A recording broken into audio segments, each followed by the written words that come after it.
우리는 살아가다 보면 무거운 짐을 느낄 때가 많습니다. 견디지 못하면 주저앉게 되고 무너지게 됩니다. 구원받은 하나님의 자녀들은 무거운 짐을 느낄 때 어떻게 해야 할까요? 아니, 우리가 무거운 짐을 느낄 때 해서는 안 될 5가지가 있습니다. 그 5가지 무엇일까요?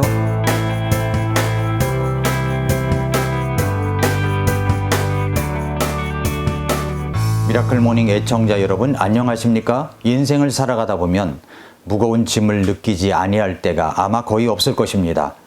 그때마다 우리는 그 무거운 짐에 대해서, 부담에 대해서 회피하거나 불안해하거나 두려워하지 말고 잘 대처를 해야 합니다. 우선 무거운 짐을 느낄 때 해서는 안 될 5가지가 있습니다. 오늘 그 5가지, 무거운 짐을 느낄 때 해서는 안 될 5가지를 여러분들에게 소개해 드리겠습니다. 첫째로, 우리는 하나님의 사랑을 의심하지 말아야 합니다. 우리는 하나님의 은혜로 인하여 믿음으로 말미암아 구원을 받았습니다. 그렇기 때문에 우리에게 어려운 짐이 있을 때 하나님의 지속적인 사랑을 의심하지 말고 하나님을 믿고 따르고 의뢰하는 기도의 삶을 살아야 합니다. 빛 가운데서 하나님이 계시해 주신 것을 어둡다고 하여 어두움 속에서 의심하지 말라는 말이 있습니다. 다윗은 영감을 받아 기록한 시편 55편 1절에서 이렇게 이야기를 했습니다. 오 하나님이여, 내 기도에 귀를 기울이시고 나의 간구하는 곳에서 떠나 숨지 마소서. 여러분은 하나님을 의심치 않고 의뢰하며 기도하고 있습니까? 우리는 무거운 짐을 느낄 때 무엇보다도 기도해야 합니다. 우리는 그럴 때 의심해서는 안 됩니다. 둘째로, 우리에게 무거운 짐이 느껴질 때 원망과 불평을 해서는 안 됩니다. 시편 55편 2절에서 내게 주목하시고 내 말을 들으소서, 내가 원망하는 가운데 애곡하며 소리를 지르오니 라고 이야기했습니다. 우리에게 무거운 짐이 있으면 불평하고 탄식하기 쉽습니다. 그러나 원망과 불평은 우리의 삶을 패배시키는 것입니다. 민수기 21장에서 보면은 백성들이 모세와 하나님을 향하여 원망한 결과 불뱀이 나와서 그들을 물어 죽게 했습니다. 하나님은 원망과 불평을 싫어하십니다. 짐이 무겁다고 느껴질 때 원망과 불평을 해서는 안 됩니다. 셋째로, 우리가 짐이 무겁다고 느껴질 때 하나님께 책임을 돌리지 말아야 합니다. 저는 이런 이야기를 듣고 납니다. 목사님, 왜 저에게 이런 일이 일어나는지 모르겠습니다.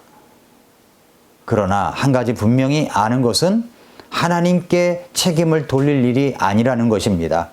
하나님의 은혜를 생각해 보시기 바랍니다. 여기까지 도와주신 에베네셀의 하나님을 생각해 보시기 바랍니다. 하나님은 참으로 선하신 분이십니다.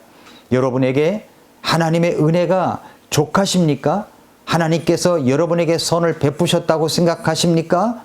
그렇다면 원망과 불평을 우리가 피해야 됩니다. 네 번째로, 짐이 무겁다고 느껴질 때 쓴뿌리를 내리지 말아야 합니다. 우리는 짐이 무겁다고 느껴질 때 가장 가깝고 선대하는 사람에 대하여 쓴뿌리를 가지기 쉽습니다. 부모님이 좀 도와주었더라면, 이렇지는 않았을 텐데, 내 남편이 또는 내 아내가 이렇게 했더라면, 내 자식들이 이렇게 했더라면, 그리고 내 동료나 내 상사가, 그리고 내 주변에 있는 형제 자매가 이렇게 했더라면 하면서 쓴뿌리를 내리기가 쉽습니다. 나라가 이렇게 했더라면 하면서 쓴뿌리를 내릴 수가 있습니다. 짐이 무거울 때 쓴뿌리를 내리지 말아야 합니다. 쓴뿌리가 있는 사람 곁에 있으면 더러워집니다.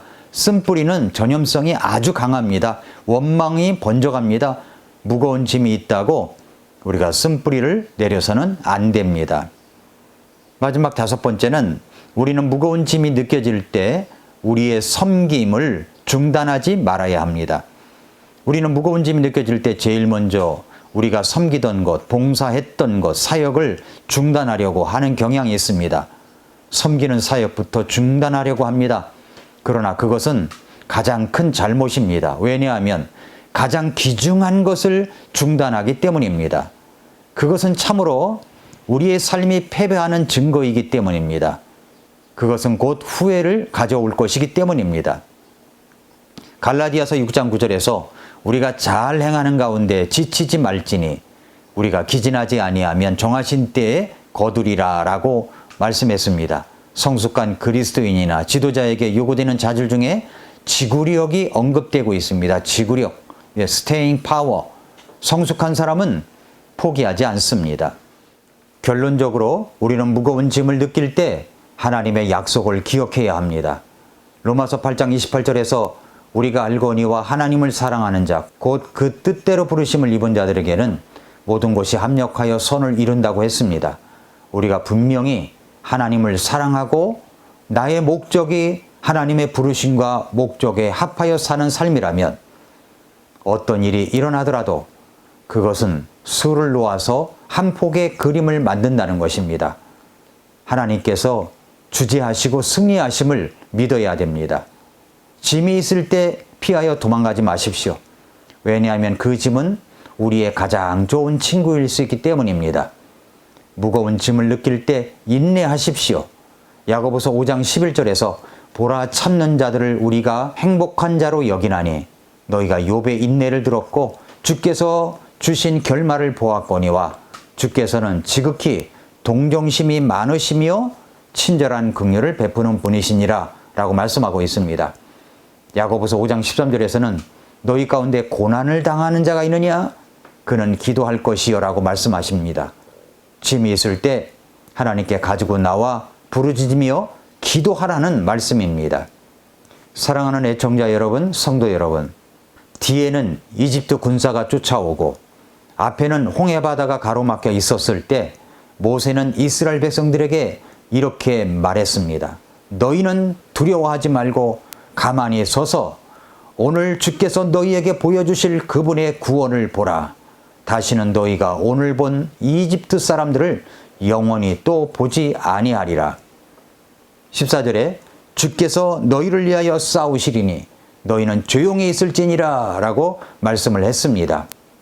오늘 본문에서 말씀하신 주님의 음성을 어려울 때마다 짐이 있을 때마다 꼭 기억하시기를 바랍니다.